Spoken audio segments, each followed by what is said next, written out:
really glad to be here. Today, I'm going to be talking about, as you mentioned, rollups on Bitcoin.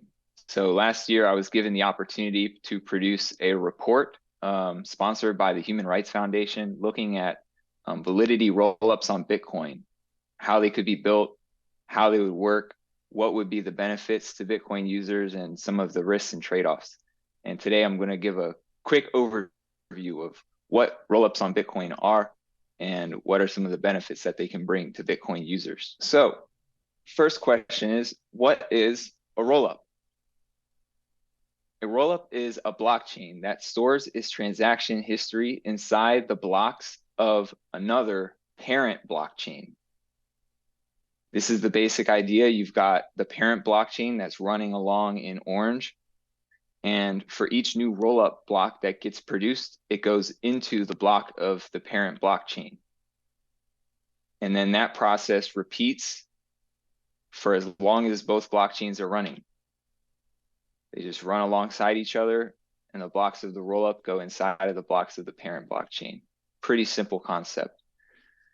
There are two different high-level or main categories of rollups. There are sovereign rollups, and there are smart contract rollups. An important distinction to make here is that we can build sovereign rollups on Bitcoin today, and there have actually been some proofs of concepts of this already built. But we would need a soft fork to the consensus rules of Bitcoin in order to build smart contract rollups on Bitcoin. So first, what is a sovereign rollup?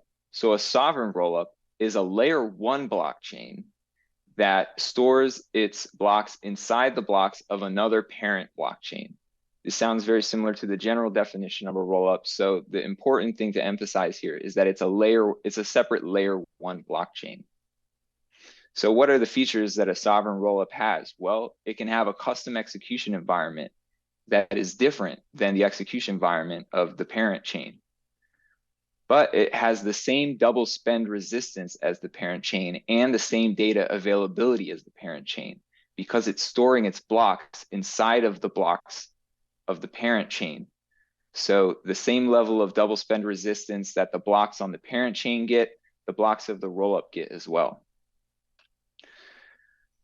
Another important feature of sovereign rollups is that they can change their consensus rules independent of the parent chain. So if they decide to hard fork and completely change the rules, the sovereign rollup can do that without having to make any sort of changes to the parent chain itself. But because it has the ability to change its consensus rules independently, it does not have a secure bridge to the parent chain. And we'll talk about why that's important in a minute. So here's a basic diagram of how a sovereign rollup works. Similar to the general rollup diagram, you have a rollup blockchain that's running alongside a parent blockchain. And then for every new rollup block that gets produced, the data of that block goes into the parent blockchain.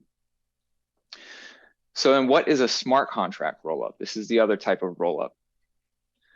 A smart contract rollup is a layer 2 or higher blockchain that stores its blocks inside of another parent blockchain, just like a sovereign rollup, but it also has a secure bridge to its parent blockchain, which is enforced by a smart contract on the parent blockchain.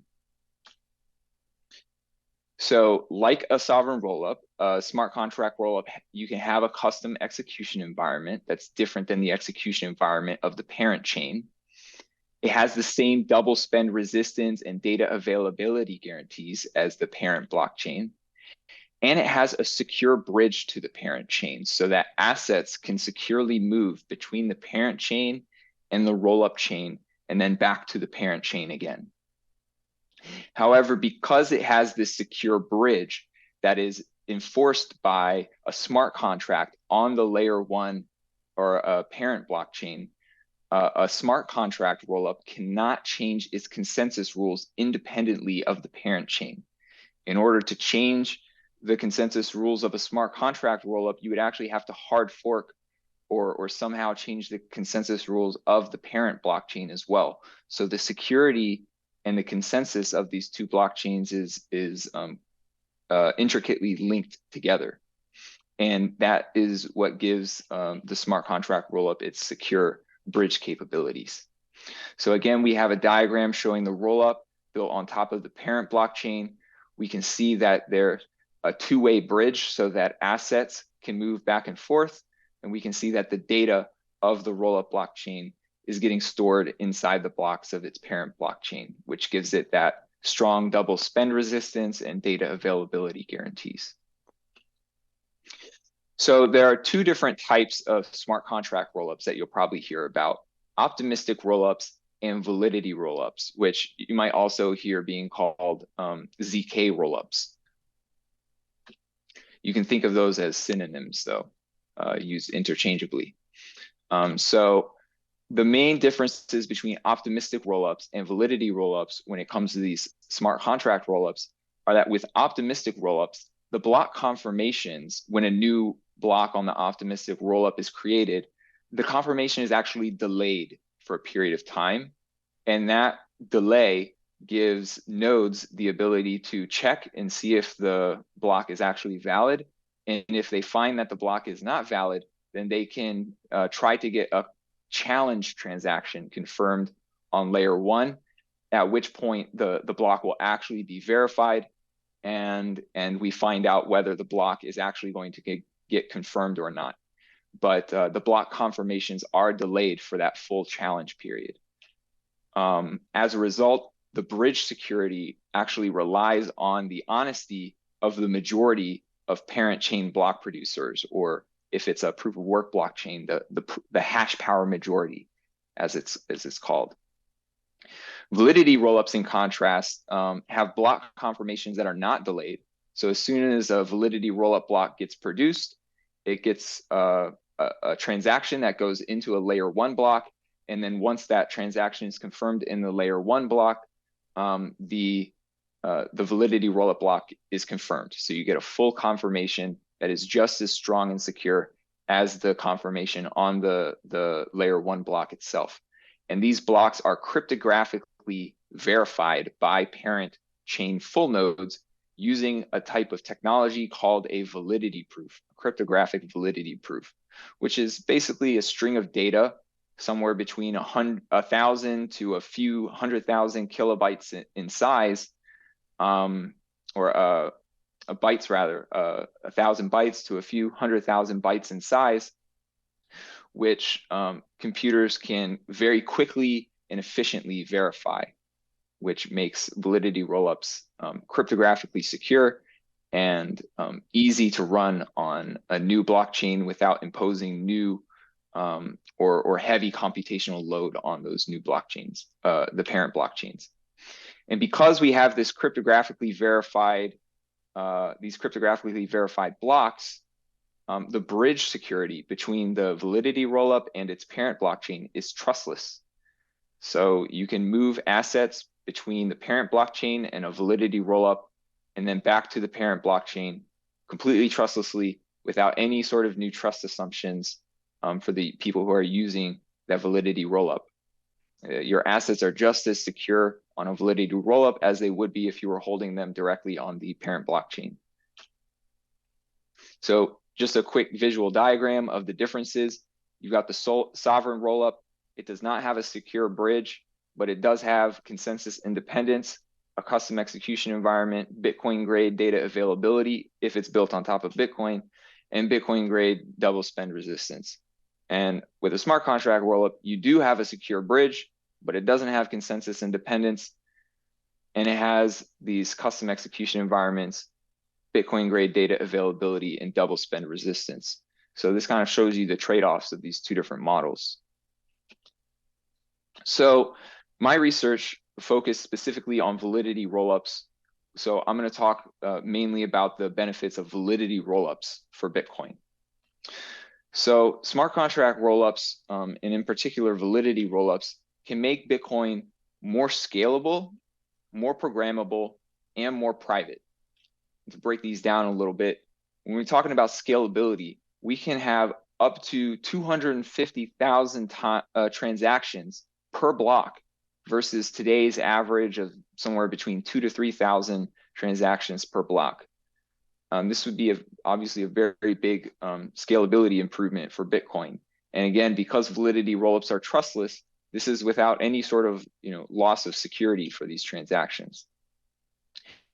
Validity rollups are complementary to other scaling protocols such as Lightning or Validia chains by creating more throughput for doing the transactions that are needed on the layer 1 blockchain. So with Lightning, you need to do an on-chain transaction in order to at least get your channel open, your Lightning channel open. But you might have to do additional on-chain transactions in order to either rebalance your channels or later, settle your channels. And so if we can have validity rollups that support up to 250,000 transactions per block, that is just so many more on-chain transactions that you can do to manage your Lightning channels. Or if you're building other types of layer 2 protocols like Validia chains, you have more throughput to do that as well. So when it comes to programmability, validity rollups give developers the ability to experiment with new smart contract languages and applications without having to make any changes to Bitcoin layer 1. So some examples would be you could build new self-custody protocols using a new type of technology that is being talked about a lot called vaults or account abstraction. You wouldn't have to make any changes to Bitcoin layer 1 in order to experiment with these new types of self-custody protocols. You could actually build them on a validity rollup without having to make any changes to Bitcoin layer 1. Same for new types of peer-to-peer financial transactions, such as pooled borrowing and lending. And new collective custody models, such as smart organizations. Moloch is a popular example of this in the Ethereum ecosystem. And you can also make transactions on Bitcoin more private. So we can take advantage of the state of the art in blockchain privacy technology without affecting layer 1 transparency and auditability.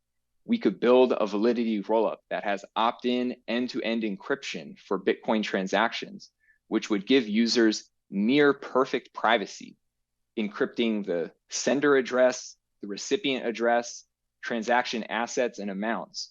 Basically, all of the sensitive details of your transaction could be completely encrypted and shielded from public view so that only you and the transaction recipient can see the details of your transaction. And you can do this without having needing any more changes on Bitcoin layer 1 or affecting the transparency and auditability of layer 1 Bitcoin transactions. So for people who care about those qualities, they can stay on layer 1 or another transparent blockchain. But for the people who want that extra, very private, secure type of transaction, they can opt into it using a validity rollup.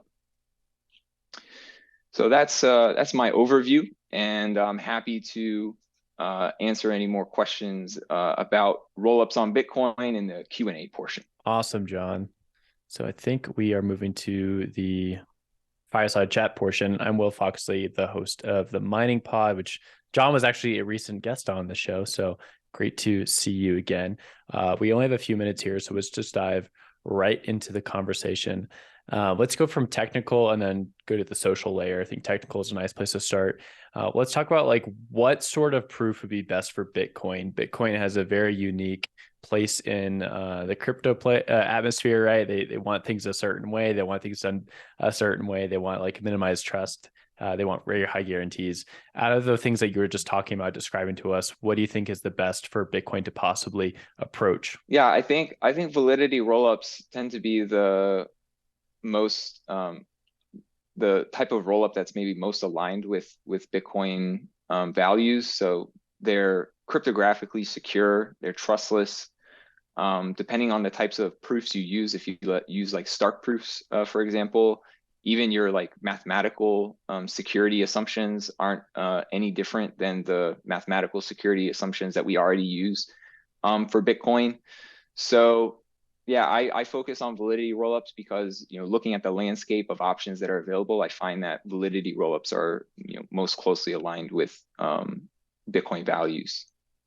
Awesome. Now, you brought up Lightning in the conversation and how these things could be complementary as opposed to oppose different scaling solutions, right? And talk about scaling solutions. Oftentimes we think, well, one excludes the others, but in this case, that might not be the case.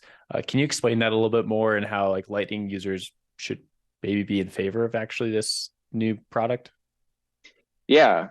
Yeah. So I mentioned that validity rollups enable you to get direct, scalability benefits by being able to support more transactions per block. So I gave the example in my research that we can have up to 250,000 transactions per block for particular types of rollups that you could build, as compared to the current, maximum somewhere around 2 to 3,000 transactions per block that we see in practice. So that's almost a 100 times difference in throughput, which means for Lightning users, 100 times more Lightning transactions that you could potentially do on chain in order to open new Lightning channels, maybe rebalance your channels or settle your channels. So it just enables many more self-custodial Lightning users. And self-custody is another value that I think is important to a lot of Bitcoiners. And so enabling more self-custody for Lightning users without having to have a block size limit increase on layer one or any other types of invasive layer one changes, I think it could be a huge win. Awesome. Now let's talk about how this would possibly be rolled out. And I think the thing that's instructive here is what happened with Ordinals from January onward. For those who have not been really been paying attention, Ordinals is a new product on top of Bitcoin that uses the witness data in an interesting way to be able to basically mint data on chain or put data on chain. This has brought up a lot of conversations around maybe we rush Taproot too fast, maybe we are moving too fast with these things. There's unforeseen circumstances that are causing edge cases we don't like.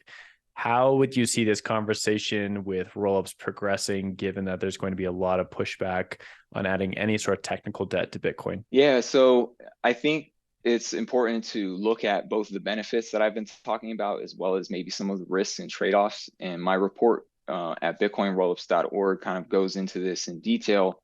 But I think one thing that is important about rollups versus something like Taproot is that we have like rollups on other blockchains, so we can actually look at these other blockchains and see how the rollups work, what kind of effect that they're having on the blockchain that they are built on. Whereas Taproot was something new; it had never been done before on a different blockchain, and so yeah, I don't think have been as many people kind of thinking through the implications of that particular change, or at least people didn't explicitly point that out as a possibility. Like, oh, you could have inscriptions, which would then enable NFTs and other types of things to be built on Bitcoin. Whereas rollups, I think, are much more well understood, well studied, and we do have like real examples that we can look at on other chains to try to figure out what are the actual real benefits and some of the real risks or harms that could potentially be done to the blockchain that these rollups are built on top of. Definitely. And I think a great resource for everyone listening to this is go check out John's research report they did on behalf of the Human Rights Foundation. It's lengthy, but definitely a good read to understand everything with Bitcoin and rollups. John, thanks for joining us today. And thanks again for your expertise and work on the subject. Yeah, thanks again for having me. It's great to be here.